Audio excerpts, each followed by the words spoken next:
नमस्कार, जनता टीवी देख रहे हैं आप। आपके साथ मैं हूं अंजलि भंडारी। बात करेंगे देवभूमि उत्तराखंड की खबरों की, लेकिन उससे पहले रुक करेंगे फटाफट खबरों की ओर। हरिद्वार में अखिल भारतीय संगोष्ठी का शुभारंभ, संस्कृत भारती की ओर से कार्यक्रम का आयोजन, सीएम धामी हुए शामिल। देहरादून में सीएम धामी की अध्यक्षता में लोकपाल चयन समिति की हुई बैठक, लोकायुक्त की नियुक्ति के साथ एक अन्य सदस्य के नाम पर भी हुई चर्चा। कांग्रेस की केदारनाथ प्रतिष्ठा यात्रा के बाद प्रदेश अध्यक्ष करण मारा ने की प्रेस वार्ता, केदारनाथ सोना चोरी मामले में कड़ी जांच की उठाई मांग, केदारनाथ मार्ग पर सुविधाओं का भी किया जिक्र। हल्द्वानी में मनाया गया महिला कांग्रेस का 40वां स्थापना दिवस, महिला कार्यकर्ताओं ने एक दूसरे को केक काटकर दी बधाई।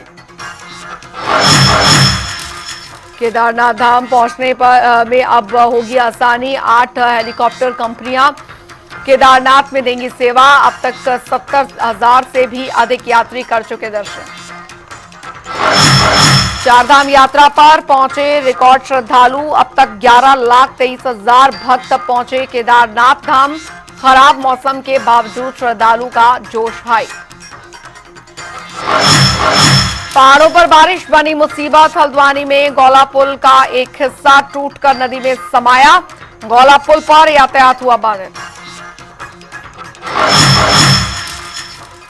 देहरादून में भारी बारिश ने बढ़ाई लोगों की मुश्किलें, नेशनल हाईवे समेत 300 सड़कें बंद, जिला मुख्यालय से कटा कई गांवों का संपर्क।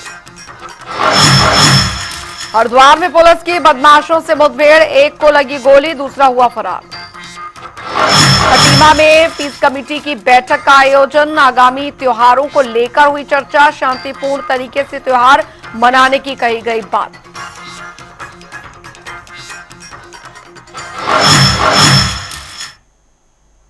चलिए खबरों में आगे बढ़ेंगे। आपको बता दें कि हरिद्वार में अखिल भारतीय संगोष्ठी का शुभारंभ हुआ। दरअसल ये कार्यक्रम संस्कृत भारती की ओर से आयोजित किया गया था, जिसमें कि सीएम धामी ने भी शिरकत की।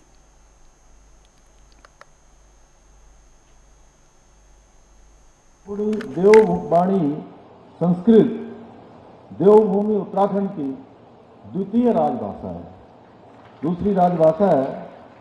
जहाँ तक मैं समझ सका हूँ कि संस्कृत भाषा अन्य भाषाओं की तरफ केवल अभिव्यक्ति का साधन मात्र नहीं है, बल्कि यह मनुष्य के संपूर्ण विकास की कुंजी है। अगर मनुष्य का संपूर्ण विकास किसी भाषा के साथ होता आया है, वो तो न नया है न पुराना है, बल्कि जो हमेशा था, हमेशा है और हमेशा रहने वाला है, वह संस्कृत भाषा के साथ ही रहने वाला है।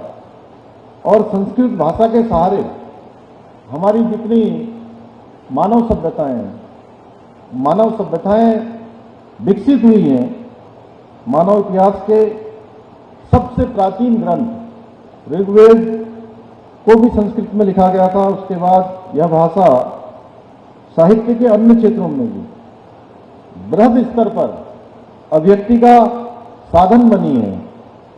सनातन संस्कृति के इतिहास और वैदिक काल को देखें तो समस्त वेद, पुराण और शास्त्रों की रचना अगर केवल किसी भाषा में की गई है तो वो संस्कृत भाषा में की गई है।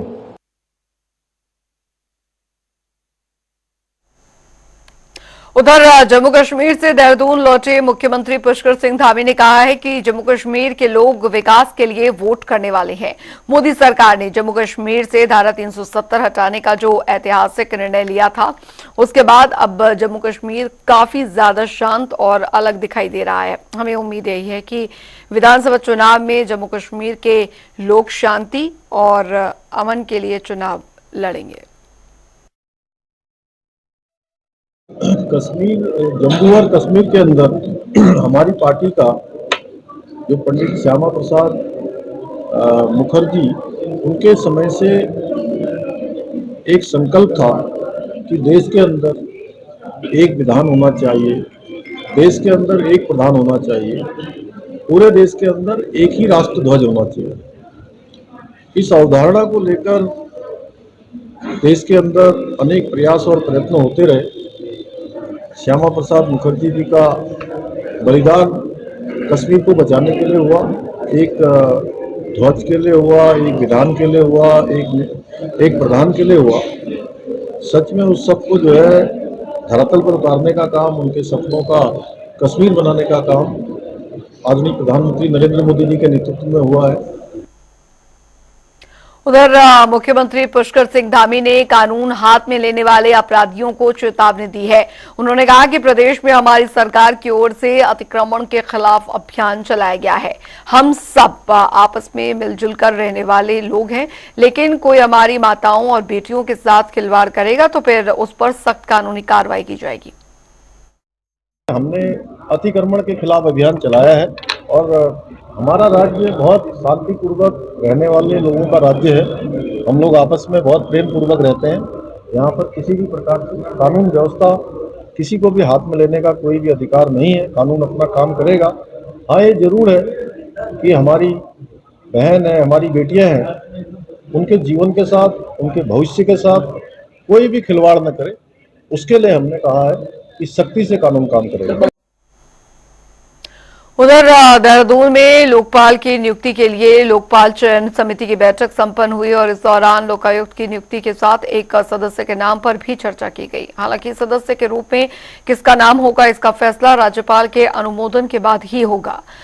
वहीं चयन समिति की सदस्य ऋतु खंडूरी भूषण ने दरअसल जानकारी देते हुए कहा कि बैठक में लोकायुक्त के नाम और प्रारूप पर चर्चा हुई है और जिस पर कि आखिरी निर्णय राज्यपाल को लेना है।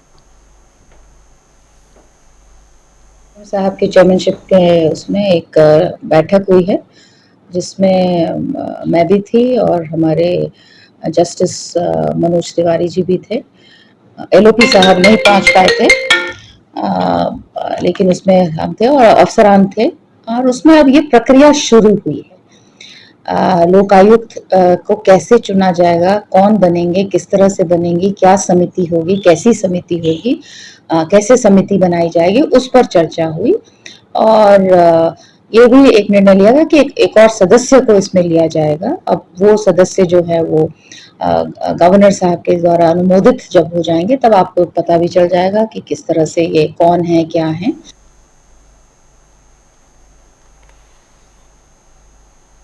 उधर हाल ही में आपको बता दें कि कांग्रेस पार्टी की तरफ से निकाली गई केदारनाथ प्रतिष्ठा रक्षा यात्रा संपन्न होने के बाद भी सियासी घमासान थमने का नाम नहीं ले रहा।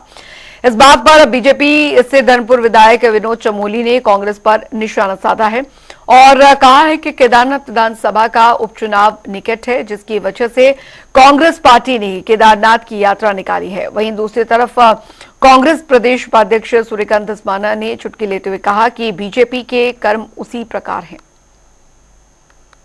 नहीं, देखिए, कांग्रेस की जो यात्रा है सब जानते हैं कि केदारनाथ में चुनाव सन्निकट है और चुनाव को लेकर कांग्रेस यात्रा कर रही है, तो राजनीतिक यात्रा किसको आप कहेंगे? तो सही मायने में तो कांग्रेस राजनीतिक यात्रा कर रही है। और अभी पिछले दिनों जब वो यात्रा चल रही थी, आपको मालूम है कि इसी को लेकर स्थानीय लोगों ने उनका विरोध किया था और आज वो फिर वहां पर यात्रा कर रहे हैं। तो मुझे तो ऐसा लगता है कि स्थानीय लोग इसका विरोध करेंगे और केदारनाथ कोई सामान्य ज्योतिर्लिंग नहीं है, जागृत ज्योतिर्लिंग हम उसको मानते हैं। अगर उसके नाम पर कोई भी राजनीति करेगा तो उसको नुकसान होगा। जहां तक आप चौपर ये सब की बात कर रहे हैं, तो जब भी आपदा में आवश्यकता पड़ी है तो हम लोगों ने वहां पर हेली सेवाएं उपलब्ध कराए हैं, चौपर्स उपलब्ध कराए हैं। अगर मान लो कोई आवश्यकता नहीं है और खड़ा है, उसका उपयोग अगर यात्रा के लिए होता है, उसमें किसको आपत्ति हो सकती है? हाँ, अगर उसकी आवश्यकता थी और वो मौके पर नहीं पहुंचा और उसके अलावा वीआईपी उसमें मूवमेंट करे तो वो आपत्ति का विषय हो सकता है। लेकिन जहां पर ऐसी स्थितियां नहीं है, सामान्य परिस्थितियां हैं, तो सामान्य परिस्थितियां तो चौपर खड़ा करने के लिए थोड़ा ना होता है, उससे तो मूवमेंट हो गई होगा। तो अगर उसको ले जाए किसी ने दर्शन किया, उसमें किसी क्या आपत्ति हो सकती है? करके गुफा में बैठ करके ध्यान करके फोटो खिंचवाने वाले कौन थे, क्या कर रहे थे? केदारनाथ जी में जाकर के हिमाचल के चुनाव के दौरान हिमाचल की वेशभूषा पहन करके फोटो खिंचा करके लाइव करने वाले कौन थे? वो कौन सी यात्राएं थी? मतलब उल्टा चोर कोतवाल को डांटे। सारे कुकर्म जो तुम करो, उन कुकर्मों का ठीकरा कांग्रेस पे फोड़ो। ये भाजपा की पुरानी आदत है। ये सारे काम बीजेपी करती है। जो कुकर्म वो करते हैं उसका आरोप दूसरे पे लगाते हैं। आडवाणी जी ने रथ यात्रा करी थी, वो कौन सी यात्रा थी? वो रथ यात्रा राजनीतिक नहीं थी। दो बार जो रथ यात्रा करी, आपने राम का नाम लिया, राम के नाम पर वोट मांगा। अयोध्या में भगवान राम ने आपके आपके कान के नीचे शपथ लगाया, उसके बाद भी आपको अकल नहीं आ रही है। चित्रकूट में आप पिटे, प्रयागराज में आप पिटे, रामटेक में आप पिटे, नासिक में आप पिटे, सीतापुर में आप पिटे, रामपुर में आप पिटे, सब जगह पिटे। और उसके बाद बद्रीनाथ जी आकर के, बद्रीनाथ जी ने भी आपके लगाया, उसके बाद भी आपकी अकल नहीं आ रही, तो क्या कह सकते हैं हम आप? उधर कांग्रेस की केदारनाथ रथ यात्रा पूरी हो चुकी है और आपको बता दें कि वही यात्रा के बाद कांग्रेस प्रदेश अध्यक्ष करण मारा ने प्रेस वार्ता करी और इस दौरान उन्होंने केदारनाथ से संबंधित कई मुद्दों को उठाया। उन्होंने कहा कि केदारनाथ यात्रा के दौरान हमने वहां पर मेडिकल सुविधाओं का अभाव भी देखा, जिसको लेकर काम किया जाना चाहिए और साथ ही केदारनाथ से सोना चोरी होने के मामले में सटीक जांच की मांग की। केदारनाथ प्रतिष्ठा रक्षा का दूसरा चरण जलाभिषेक और भैरवनाथ के मंदिर में अर्जी लगाकर पूरा हुआ और मैं सभी केदारनाथ प्रतिष्ठा रक्षा यात्रियों को और जिन लोगों ने सहयोग किया और पूरी प्रेस और मीडिया को भी धन्यवाद देता हूं। आपकी कवरेज से लोगों में अवेयरनेस है। स्थितियां बदहाल है, लोकल के लोग बहुत परेशान हैं और ऊपर मंदिर में के आसपास हैवी कंस्ट्रक्शन हो रहा है, जड़ खोखली हो रही, जो आने वाले भविष्य के लिए बहुत बड़ा खतरा होगा। जहां कांग्रेस की सरकार ने 16 से 17 किलोमीटर 3 महीने में पूरा मार्ग बना के दिया था, भीषण आपदा के बाद 14 के, आज 2.5 महीने 2 महीने से ज्यादा हो गए और वहां 5 किलोमीटर का जो रास्ता क्षतिग्रस्त हुआ है उसको रिपेयर करने में भी सरकार नाकाम है। तो यही मैं कहना चाहता हूं कि सद्बुद्धि आए। हमारा एक प्रयास सफल रहा है कि मंदिर का निर्माण रुका है, लेकिन शिला नहीं आई। QR कोड से पैसा जमा था, वो उत्तराखंड नहीं आया है। गर्भगृह के नियम तोड़ने में प्रधानमंत्री ने माफी नहीं मांगी है और सोने की चोरी पे हाईकोर्ट के जज की देखरेख में जांच नहीं बैठी है। कृष्णा माई का नाम वापस नहीं हुआ है और हमारे शंकराचार्य जी से अभी तक किसी ने माफी बीजेपी के लोगों ने नहीं मांगी है। अभी हमारा संघर्ष जारी रहेगा। उधर चारधाम यात्रा में एक बार फिर से मौसम बड़ी बाधा बन रहा है। कल से प्रदेश में लगातार हो रही बारिश से केदारनाथ यात्रा पर काफी असर भी पड़ा है। वहीं बद्री केदार मंदिर समिति के अध्यक्ष अजिंद्र अजय ने कहा कि बीते दिनों केदारनाथ में जो आपदा हुई थी उसके बाद पैदल मार्ग पूरी तरह से ध्वस्त हो चुका था, जिसे प्रदेश सरकार की ओर से सही कर दिया गया था, लेकिन लगातार बारिश से कई मार्ग बाधित हो रहे हैं।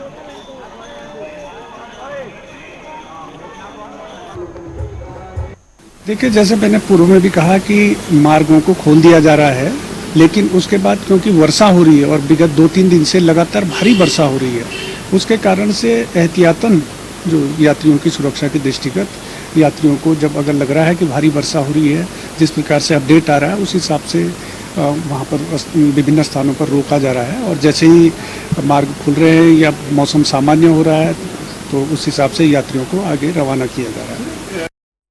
खबरों में आगे बढ़ेंगे। केदारनाथ के लिए अब से 8 हेलीकॉप्टर कंपनियों के हेलीकॉप्टर्स नियमित उड़ान भरा करेंगे, जिससे कि यात्रियों को केदारनाथ धाम पहुंचने में काफी आसानी होगी। बता दें कि अब तक 70,000 से भी अधिक यात्री हेलीकॉप्टर के जरिए दर्शन कर चुके हैं।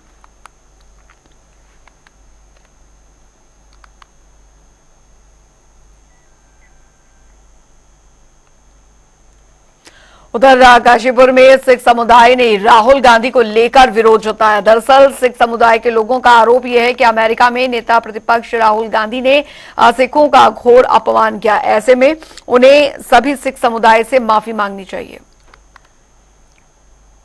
दरअसल सिख समाज को जो राहुल गांधी जी ने जो एक स्टेटमेंट दिया है कि सिख समाज असुरक्षित है हिंदुस्तान में, उसको लेकर सिख समाज ने आज काशीपुर में एक विरोध प्रदर्शन किया, जिसमें पुतला फूंका गया।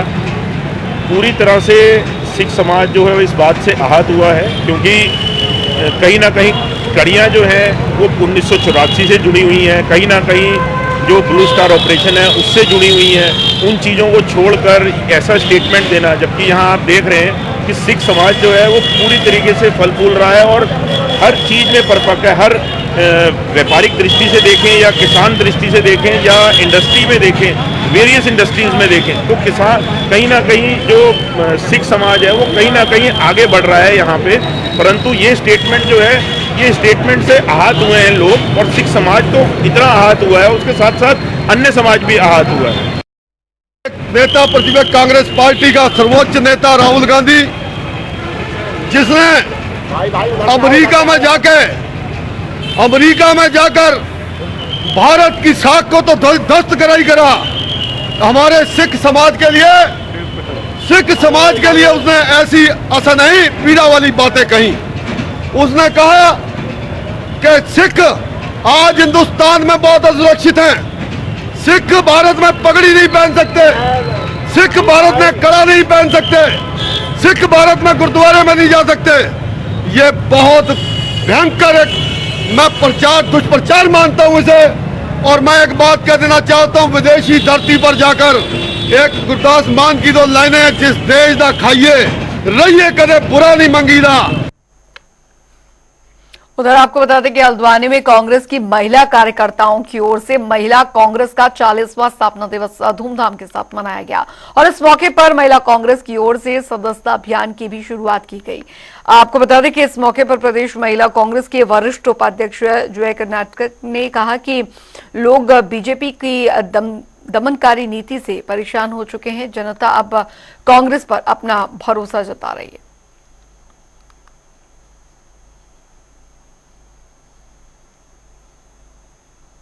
महिला कांग्रेस का सदस्य अभियान हमारी राष्ट्रीय अध्यक्ष अलका लामा जी के आह्वान पे हम लोगों ने आज पूरे देश में 24 अक्टूबर रोड से हमारे राष्ट्रीय अध्यक्ष अलका लामा जी से लॉन्च कर रही हैं और पूरे देश में एक साथ हम लोग डिजिटल सदस्यता अभियान शुरू कर रहे हैं। हमारा उत्तराखंड का जो टारगेट मैंने जो सोचा है और जो मुझे लगता है कि हम लोग आसानी से कर पाएंगे, 10 लाख महिलाओं को हम लोग अपने महिला कांग्रेस के संगठन से जोड़ना चाहते हैं। आज हमारे देहरादून हेडक्वार्टर और प्रत्येक जिला हेडक्वार्टर पे लॉन्च हो रहा है। इसके बाद हम लोग इसको ब्लॉक और विधानसभा लेवल पे लॉन्च करेंगे। ज्यादा संख्या में यहाँ पे महिलाएं आज आई हुई है, इसके लिए मैं उनका हार्दिक धन्यवाद और आभार करती हूँ। और आज से ठीक 15 सितंबर 1984 में हमारे देश की प्रथम महिला प्रधानमंत्री एवं भारत रत्न स्वर्गीय इंदिरा गांधी जी ने इसकी स्थापना की थी और आज हम 40वां महिला दिवस मनाने यहाँ पे एकत्रित हुए हैं और पूरे जोश और उल्लास के संग सारी महिलाओं का उत्साह देखने को मिल रहा है। और इसी के जरिए हमारे राहुल गांधी जी ने महिला कांग्रेस की एक वेबसाइट के माध्यम से, जो कि फर्स्ट बार हो रहा है क्योंकि पहले किसी पत्र के माध्यम से सदस्यता ग्रहण की जाती थी, इस बार वेबसाइट के माध्यम से पहली बार किया जा रहा है। तो इस वेबसाइट में उनकी सदस्यता इसलिए की जा रही है ताकि वो अपनी आधी आबादी, आधी हिस्सेदारी, अपनी संघर्ष की लड़ाई खुद कर सके। धन्यवाद। लक्ष्य में हमने सबसे पहले तो महिलाओं का सम्मान किया है, हमारी सारी महिलाएं एकजुट हुई है और सदस्यता अभियान इसलिए चलाया जा रहा है क्योंकि हम जहां भी जा रहे हैं वो लोग कह रहे हैं हमें अपने साथ जोड़ो, तो इसलिए हमने ये कहा कि हम ये सदस्यता अभियान चलाते हैं।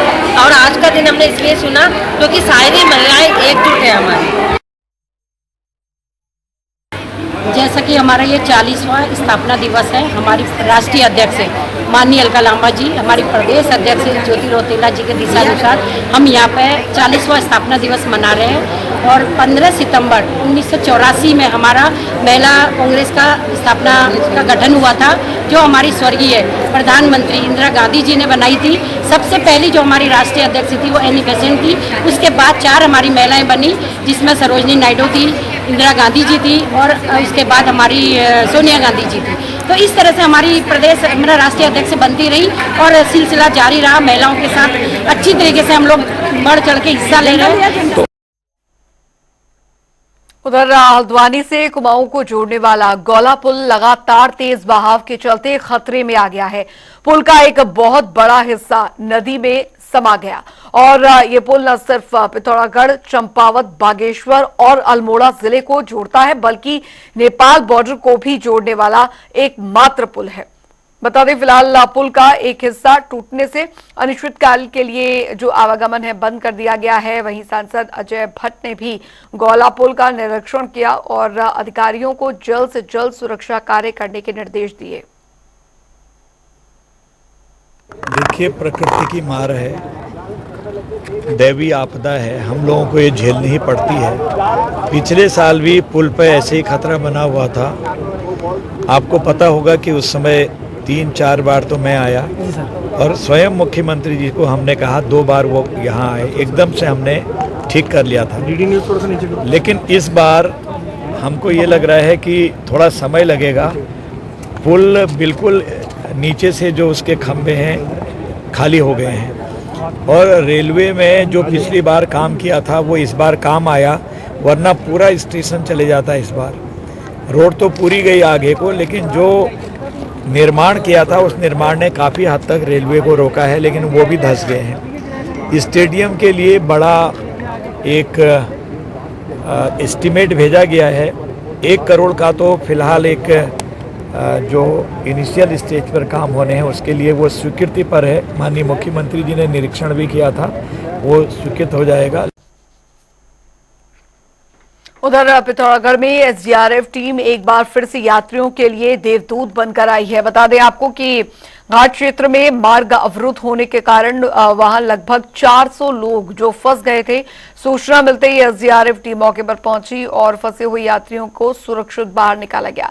एसडीआरएफ रेस्क्यू टीम की इस सफल कार्रवाई के ने न केवल फंसे हुए यात्रियों को सुरक्षित बाहर निकाला, बल्कि संकट की घड़ी में त्वरित और प्रभावी प्रतिक्रिया का भी उदाहरण भी दिया।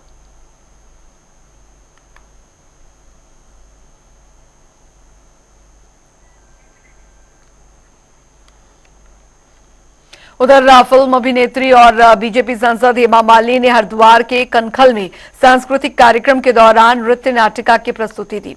इस दौरान हजारों की तादाद में लोग मौजूद रहे। दरअसल निरंजनी अखाड़े की महामंडलेश्वर संतोषी माता के संन्यास के 50 साल पूरे होने के मौके पर कार्यक्रमों का आयोजन किया गया था। वर्षों से, कितने युगों से गंगा जी बह रही है हमारे देश में और हमारा पूरा कर्तव्य है उसे कितना साफ सुथरा रखना, लेकिन ये रख नहीं पा रहे हैं। वैसे हालत हमारी सारे नदियों का है। तो ये मैसेज इस नृत्य नाटिका द्वारा हम देते हैं कि हमारे देश में जितने भी नदियां हैं उसे सब साफ रखना हमारा कर्तव्य है।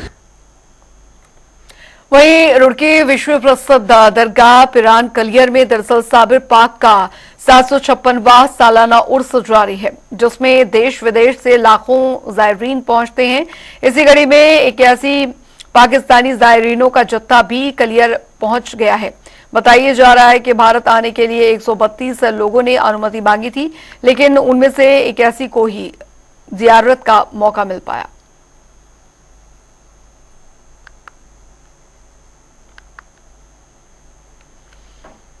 उधर काशीपुर मंडी समिति में किसानों की बैठक का आयोजन किया गया, जिसमें कि किसानों की परेशानियों का समाधान निकालने के लिए रणनीति तैयार की गई। वहीं इस दौरान तमाम किसान नेताओं के साथ साथ कई अधिकारी भी मौजूद रहे।